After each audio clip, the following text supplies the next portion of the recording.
वजह है हरियाणा में जाडे खत्म हो गए। असल में तो पूरा भारत में किसने कर दिया, हीटर चल रहा है आजकल मार्केट में। बोला जनाब हरियाणा में क्या चल रहा है? तो पहले तो फोक चल रहा था, फिर रोक दे मित्र चल रहा, अरे डॉक्टर डॉट डॉट है क्योंकि मुद्दा होट है। तो फिलहाल ये चल रहे हैं। एक छोटी सी बात कहूंगा जो तारा समझ में भी आ जाएगी। पूरे घुमाते भाई गांव मलेवा के मानसा के अंदर को कैमरा घुमाते, सारा यूथ है, लगभग सारे नौजवान बैठे हैं। और यू रीड है इस देश की, किसी भी देश की जब रीड की बात करा तो रीड हो युवा नौजवान। और युवा को बचाने की मुहिम डॉक्टर डॉट डॉट ठहरे हैं।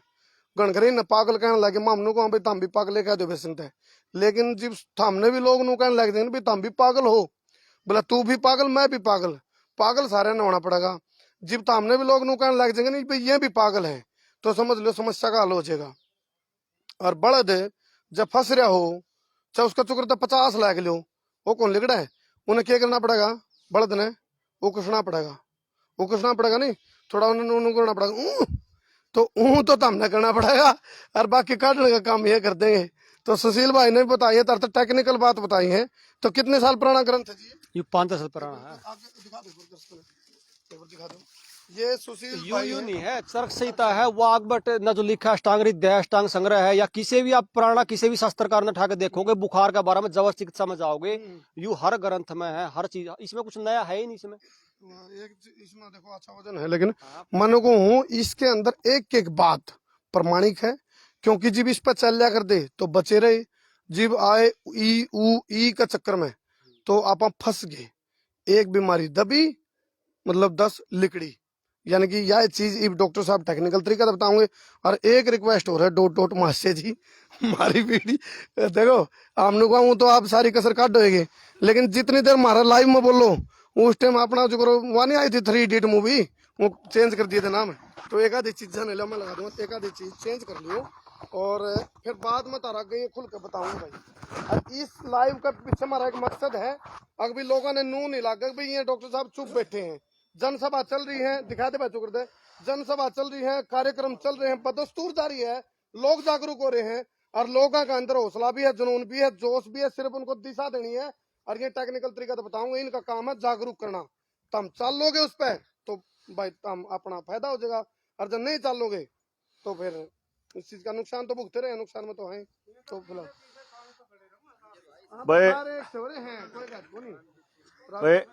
अड़ेवा गांव के मेरे बुजुर्गों और दोस्तों, नौजवान साथियों, सबको मेरी हाथ जोड़कर प्रणाम। एक तो क्योंकि गोरखपुर से चले वहां भी लंबा टाइम हो गया, सारा ही गांव उठ कर आ रहा था, मतलब खाम खाई में हमारा 1-1.5 घंटा एक्स्ट्रा लग गया वहां रास्ते में भी, और लेट हो गए उसके लिए। एक तो पहले तो क्षमा प्रार्थी हैं भाई, और दूसरा ये है कि वो सुशील वाली बात है कि पहला गांव था जिसने मेरी गिरफ्तारी के बाद जाम लगाया था, उसके लिए भी आप लोग बहुत बहुत धन्यवाद के मतलब पात्र हो, और मेरा आभार रहेगा आप लोगों के प्रति। अगली बात जो है वो ये है कि खेल लगभग सारे हरियाणा ने छोड़ के, मतलब हरियाणा तो छोड़ ही दो, पूरे भारत के समझ में आ गया है। मतलब पहले थोड़ा सा दबी जुबान से कहा करते, इब तो कति खुल के लोग आने लगे हैं। गोरखपुर में जहां से अभी आए हैं लोगों ने बताया, जिस स्कूल में 200 बच्चे हैं वहां 20 के भी नहीं लगे हैं बताई, और सारे बजा दिए हैं। जो हाई स्कूल में अगर 700 बालक हैं तो 17 का भी नहीं लागे, यानी 10% के भी नहीं लागण दिए उन्होंने बालका के, और बालक सारे के सारे बचा लिए। या बहुत बढ़िया तरक्की उन लोगों ने करी है। इसके लिए वो लोग भी, जो गांव के लोग जागरूक हैं वो बड़े बढ़िया हैं। दूसरी बात, टेक्निकल भाषाओं, टेक्निकल पॉइंटों पर जावांगे तो बहुत लंबा समय चाहिए होता है। उसके लिए ही रणनीति तय हो रही है ये आप लोगों के बीच में, कि सारी चीज डिटेल में समझने के लिए अपने को चाहिए कम से कम 5 घंटे का समय। 4-5 घंटे तो कम से कम डिस्कशन के भी रहें, फिर आप लोगों के सवाल भी लिए जाएं। और जब हम परसों वहां गए थे गोच्छी गांव में, तो उन लोगों ने निर्णय लिया, आसपास के 5 गांव के लोग आए हुए थे, तो उन लोगों ने निर्णय लिया कि बेरी में आसपास के 10-15 गांवों का एक बड़ी रेला टाइप किया जाएगा, सवेरे 11 बजे से लेके 4 बजे तक का पूरा 5 घंटे का, जिसके अंदर हर एक टॉपिक को डिस्कस किया जाएगा कि कैसे तो आप लोगों को ये बैंकिंग सिस्टम मार रहा है, किस तरह से ये नौकरियों का सिस्टम था, फिर सरकारों के अंदर जो इन लोगों के गुंडे घुसे, किनके, जो इस पूरे के पूरे प्रोपेगेंडा को चला रहे हैं। फिलहाल में 3 नाम सबसे मुख्य आते हैं, हालांकि ये बहुत सारे नाम हैं, लेकिन जो अंतरराष्ट्रीय षड्यंत्र में जो 3 नाम सबसे बड़े हैं वो रॉकफेलर फैमिली के, बिल गेट्स फैमिली और जो रॉथस्चाइल्ड फैमिली।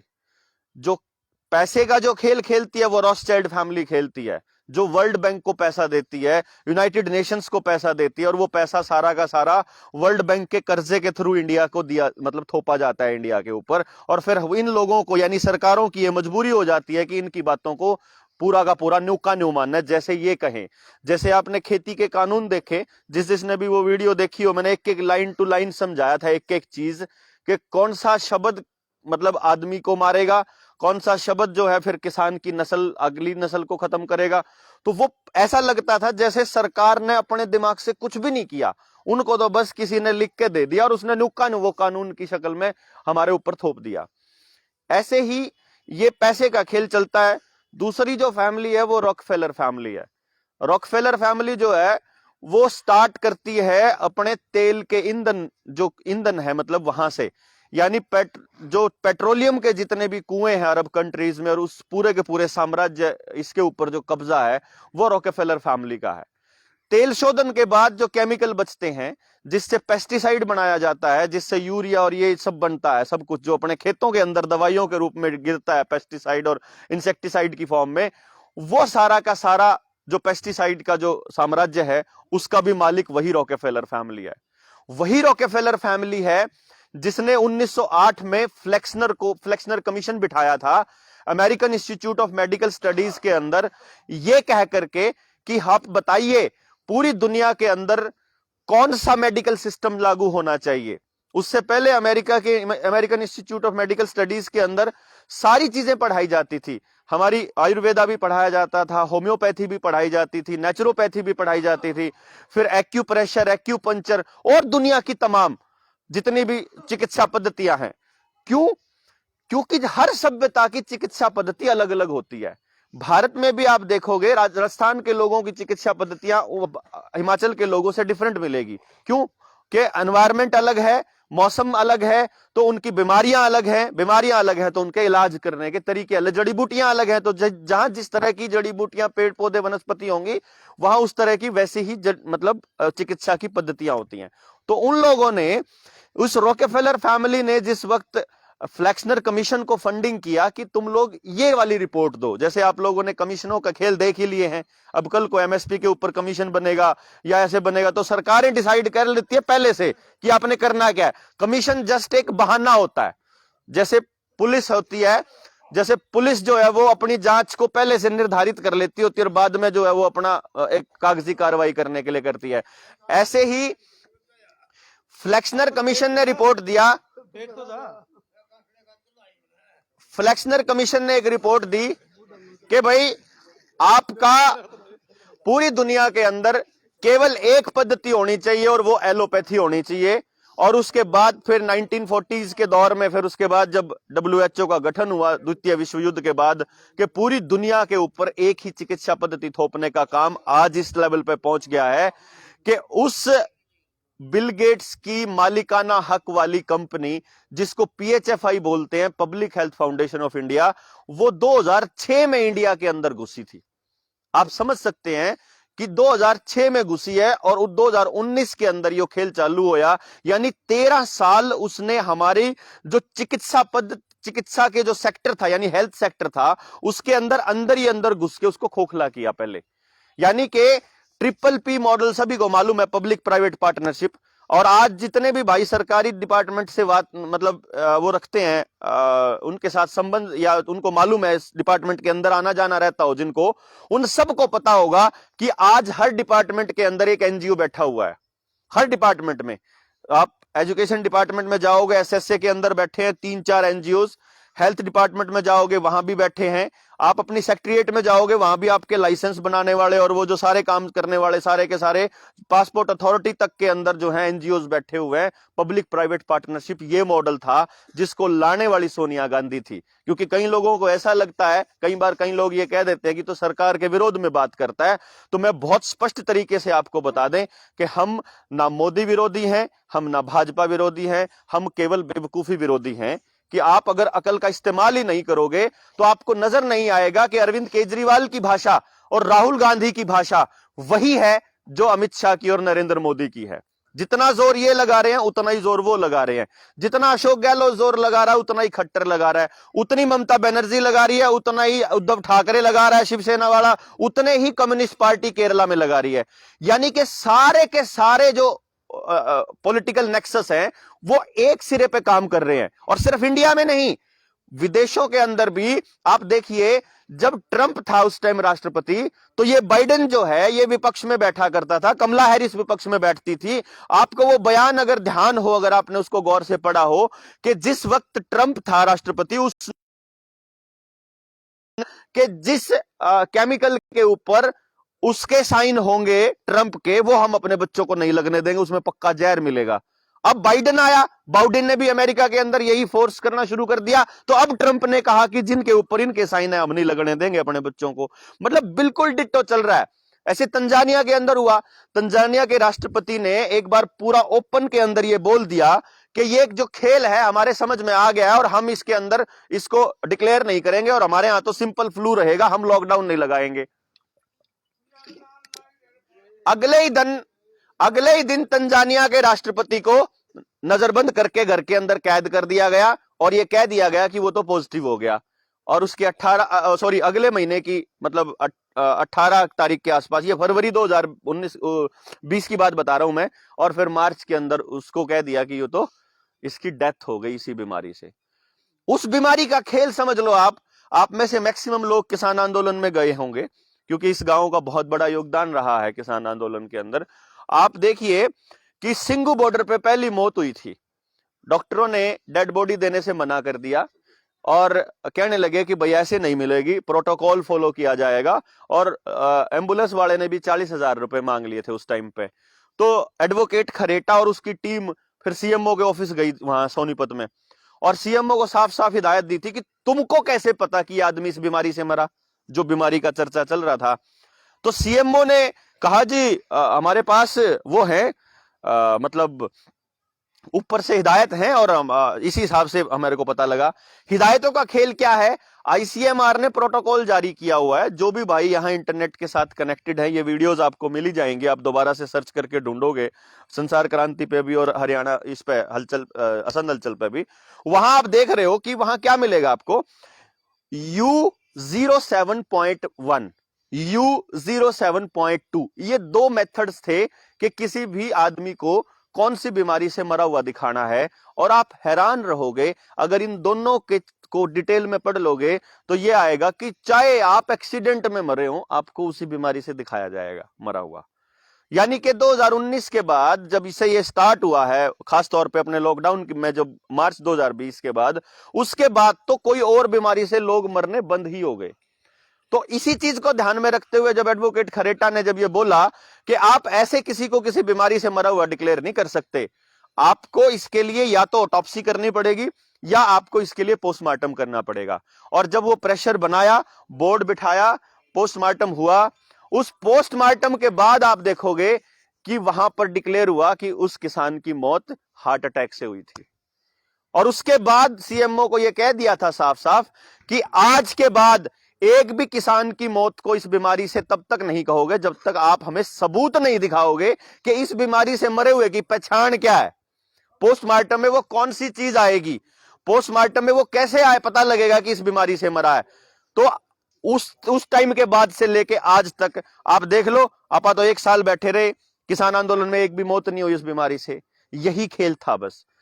जिसने आईसीएमआर की गाइडलाइन को न्यू का न्यू फॉलो किया तो सारे के सारे एक बीमारी से मरे, और जिसने थोड़ा सा दिमाग से काम लिया और पुलिस वालों और उन अस्पताल वालों के आगे अड़ गया कि हमारे को पोस्टमार्टम करके दो, तो कोई नहीं मानेगा, सरकार का आदमी मानेगा नहीं किससे मरा।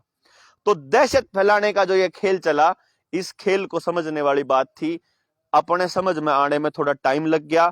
खास तौर पे उन लोगों को समझ में आने में टाइम लगा जो टीवी के आगे बैठे रहते थे, जो अखबारों की भाषा नहीं समझते थे। अखबारों में और टेलीविजन में एक शब्द इस्तेमाल होता था, लगातार जो शब्द इस्तेमाल होता रहा वो शब्द था, आज इस शहर में इतने नए केस आए, आज इस शहर में इतने नए केस आए, अब भारत में इतने मामले हो गए हैं, अब हरियाणा में इतने मामले हो गए हैं। इसके अलावा तो कोई और लाइन नहीं थी। ये खेल क्या, आपने सिर्फ उसको उठा के ऐसे जैसे वो कि किसी बीमारी को महामारी कब कहेंगे। उससे पहले क्या होता था, दो चीजें काउंट होती थी कि कितने प्रतिशत जनसंख्या मर जाए और कितनी स्पीड से इसका फैलाव हो रहा हो, संक्रमण हो रहा हो। ये दो चीजें काउंट होती थी। 2009 में ये वाली लाइन काट दी कि मरने वाला आंकड़ा खत्म, केवल संक्रमण का खेल समझना है, केवल कितनी तेजी से फैल रहा है, मतलब केस कितने आ रहे हैं, केस केस से महामारी बना दी। ये समझने की बात। दूसरी बात समझने की कि जो आपको टेस्ट जो जांचा जा रहा है, यानी जो आपसे परखा जा रहा है, वो विधि कौन सी है। वो विधि एक टेस्ट है जिससे आपके यहां से सैंपल लिया जाता है। उस टेस्ट को बनाने वाले डॉक्टर मुलिस ने अपने आप कहा था कि भाई मेरे टेस्ट से किसी बीमारी का पता नहीं चलता है, ये टेस्ट तो केवल दो चीजों में, तीसरी चीज कितनी मतलब है कि नहीं है, उसका लोड कितना है, इस बात के लिए भी पता लगाया जा सकता है। तो आप लोगों ने इसको इसलिए क्यों इस्तेमाल कर रहे हो, लेकिन इस सारी की सारी बातों को दरकिनार करके उसी को चलता रहा। और जब ये बयान दिया था डॉक्टर मुलिस ने, उसके थोड़े दिनों के बाद उनकी भी मौत हो गई थी। फिर चाहे आप इसके मतलब इलेक्ट्रोस्कोपी से, चाहे इसके अंदर के प्रोडक्ट जानने वाले डॉक्टर पैब्लो की मौत का मामला हो, चाहे डॉक्टर मुलिस का मौत का मामला हो, अगर सारी बात आपको समझ में जब आएगी तो आपको समझ में आएगा कि यार ये तो खेल ही इतना बड़ा है जिसके बारे में आप सोच भी नहीं सकते। नहीं अभी तो है ना, कोई दिक्कत नहीं, अभी तो है, कोई टेंशन नहीं चलना। तो आप क्या है, अब पूरा का पूरा खेल समझने के लिए आपको यह भी समझना पड़ेगा कि WHO कैसे बना, फिर वर्ल्ड बैंक का क्या खेल है, फिर गांव के अंदर किस तरह से सोशल डिस्टेंसिंग जैसे शब्दों का इस्तेमाल किया गया और किस तरह से घरों में बैठे बैठे डंडे मारे गए, लॉकडाउन की क्या प्रक्रिया अपनाई गई और क्या यह प्रक्रिया इतनी ही रहेगी या इसके बाद भी आगे पीछे कुछ होने के चांस हैं। जो अब तक हो रहा है वो पूरा स्क्रिप्ट के मुताबिक हो रहा है। वो मेरे ख्याल से हम तो जब वहां हम तो इस पे खेल पे बात करा करते कि हाँ भाई, अगर आप इससे नहीं लड़ पाए ना लॉकडाउन से, तो अगर इसको नहीं तोड़ा पाए ना, तो फिर समझ लेना पक्की गुलामी आने वाली है। ये सबसे इंपॉर्टेंट दौर था। आंदोलन से भी ज्यादा जरूरी ये चीज थी कि अगर आप इस खेल को समझ जाओगे तो। लेकिन क्या है कि उस वक्त लोगों को अब ना तो किसान नेताओं के पास ये कह लो कि इतनी रिसर्च थी, ना उनके पास इस बात के लिए टाइम था, क्योंकि उनको ऐसा लगता था कि अगर इस मुद्दे पे आ गए तो कहीं मीडिया खिलाफत ना करने लग जाए और आंदोलन जो है वो किसी दूसरी दिशा में नहीं भटक जाए। लेकिन हमने ये कहा था कि आपके पास कोई दूसरा रास्ता नहीं है, आपको इसका विरोध करना ही पड़ेगा आखिर में आकर के। और एक टाइम ऐसा आएगा, अगर आपने देर कर दी समझने में, कि हम अपने बच्चों को अपनी गोदियों में दम तोड़ते हुए देखेंगे। लेकिन चलो, अच्छी बात यह हुई कि समय से समझ में आ गया और लोगों में अब इतनी जागरूकता आ गई है कि भाई अब वो कम से कम सवाल करने लग गए हैं।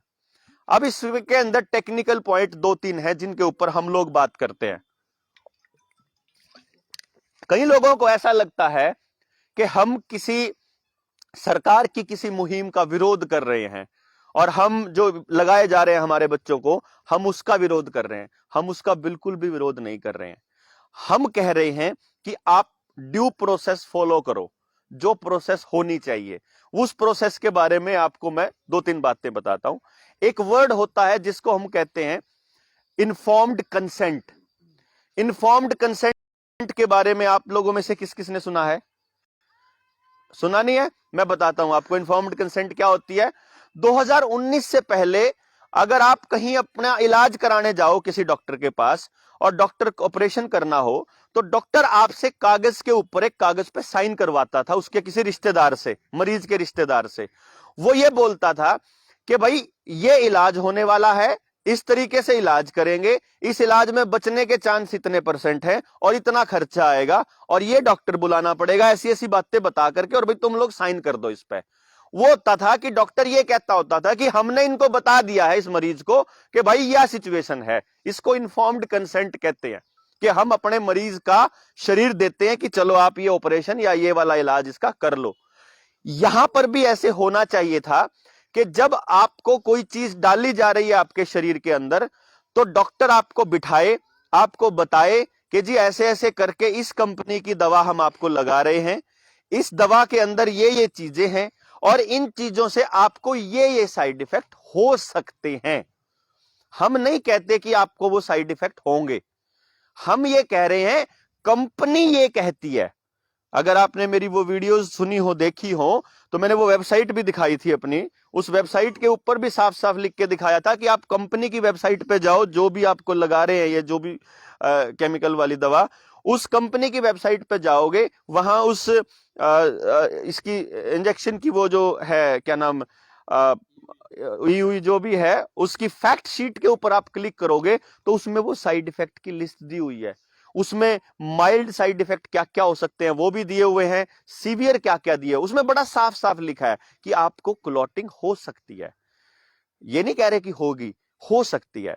आपको सिर दर्द हो सकता है, खुजली हो सकती है, आपको पैरों में दर्द हो सकता है, बॉडी में पेन हो सकता है, आपको मतलब अगर मान लीजिए चाहे वो क्लॉटिंग है, अब वो क्लॉटिंग सिर में होती है तो उसका क्या होगा, समझ सकते हैं, ब्रेन हेमरेज। अगर हार्ट में होती है तो उसका क्या होगा, अगर आपके प्रजनन अंगों में होती है तो क्या होगा।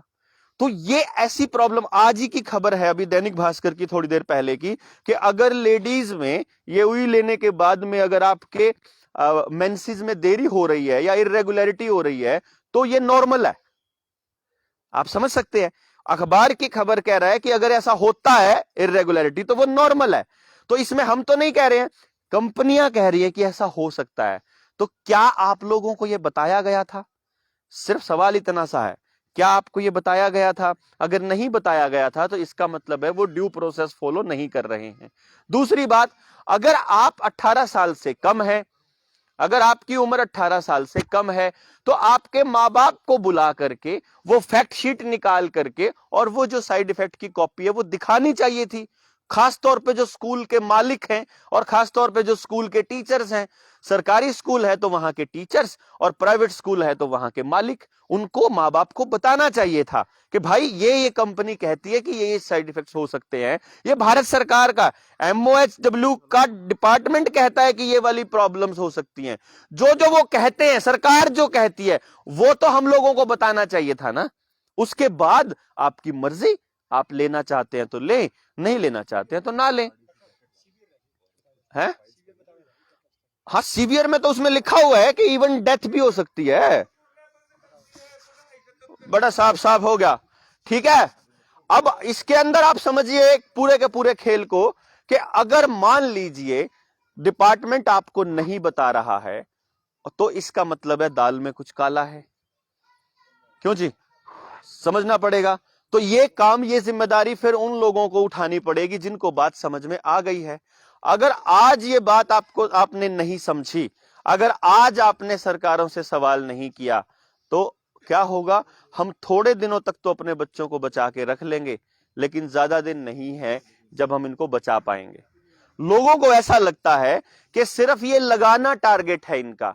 ये लगाना तो खेल की शुरुआत है।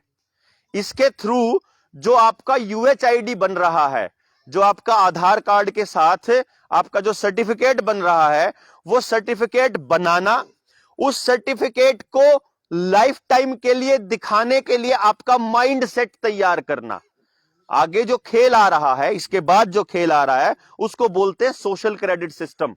सोशल क्रेडिट सिस्टम के अंदर क्या है, आपके बैंक डूबने वाले हैं, मैं आपको पहले से बता रहा हूं, आपके बैंक डूबने वाले हैं, आपका सारा पैसा डूबने वाला है। अगर गौर किया हो आपने, 6 महीना पहले आपके वीडियो, आपके मोबाइल पर एक वीडियो आती थी, लगातार वो वायरल हुई थी। उस टाइम पे मुझे ध्यान है जब हम ये रिसर्च करते थे और उधर वो वीडियो आ रही होती थी हम ये कहते थे कि बैंक बंद होने वाले हैं, और उसी टाइम डिजिटल करेंसी के बारे में कमीशन बिठाया था भारत सरकार ने। शायद आप लोगों को यह पता भी नहीं होगा, उस कमीशन की रिपोर्ट अब जनवरी में आने वाली है। दिसंबर में आनी थी लेकिन वो अब तक नहीं आई है। तो वो इसलिए नहीं आई है क्योंकि ये जो हम लोग देर कर रहे हैं ना, हम जो विरोध कर रहे हैं, इसकी वजह से सरकारों को वो इंप्लीमेंट करने में अभी टाइम लग रहा है। तो वो कमीशन इसलिए अभी लटकाया हुआ है उसकी रिपोर्ट। वो क्या आएगी वो हमें पहले से मालूम है कि वो ये आने वाली है और ऐसे होने वाला है।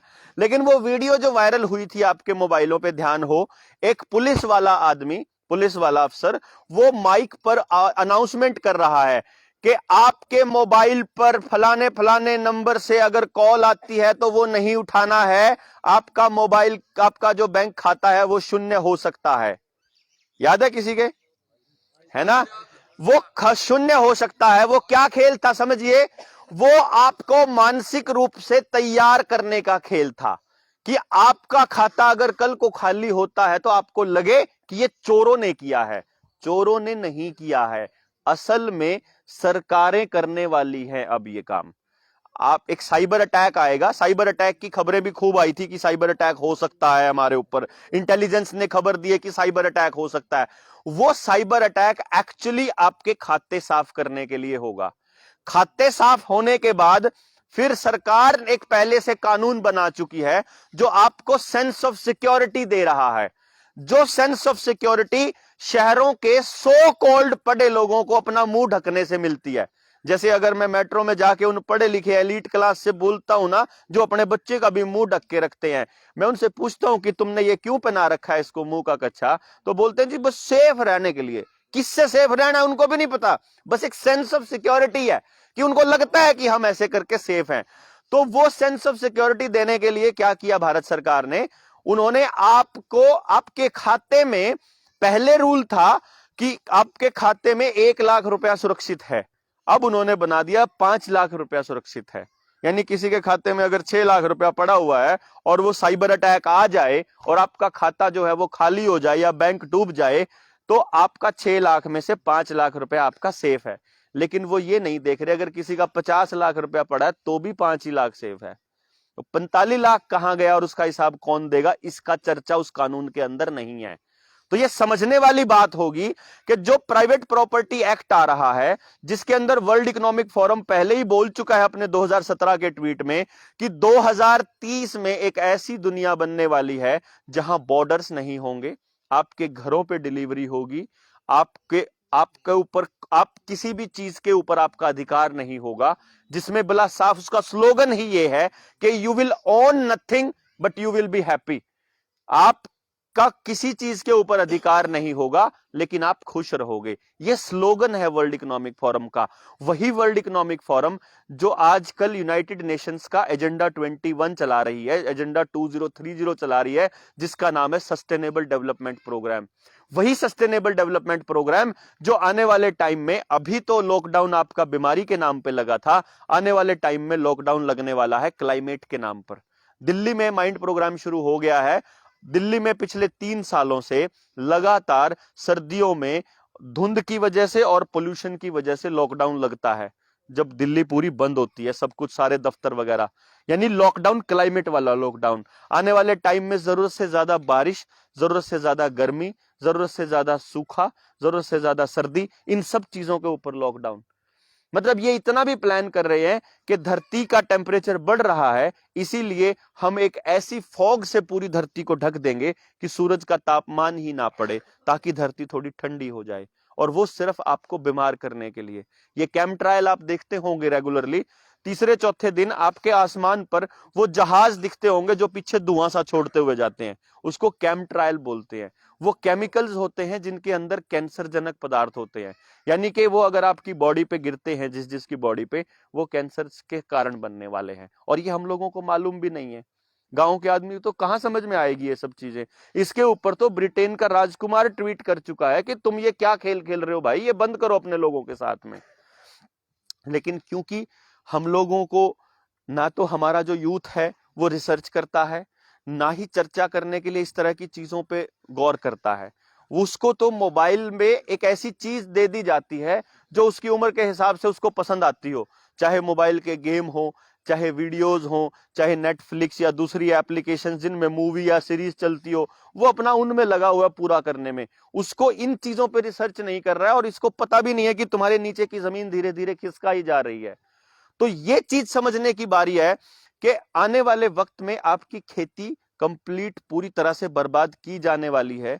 भूमि अधिग्रहण कानून आ चुका है, पानी का कानून आ रहा है, जिस तरह से आपकी सड़कों को किराए पर इन्होंने क्या किया है, दे दिया है कि यहां से लेके यहां तक का जो नेशनल हाईवे है ये फलानी कंपनी का है, इसका मेंटेनेंस भी ये कंपनी करेगी और इसके ऊपर टोल टैक्स की वसूली भी ये कंपनी करेगी। ऐसे ही आपके जो जोड़ वगैरह हैं, ये तालाब वगैरह और तीर्थ वगैरह हैं, उनकी मेंटेनेंस का काम भी प्राइवेट कंपनियों को दिया जा रहा है धीरे धीरे। वो प्राइवेट कंपनियां ही उसको मेंटेन करेगी और आने वाले टाइम में उसके अंदर मछली पालन करके या उसके अंदर टैक्स लगा के, भाई जिसके जितने डांगर हो उसके हिसाब से टैक्स दो और अपने डांगरा ने पानी पियाओ।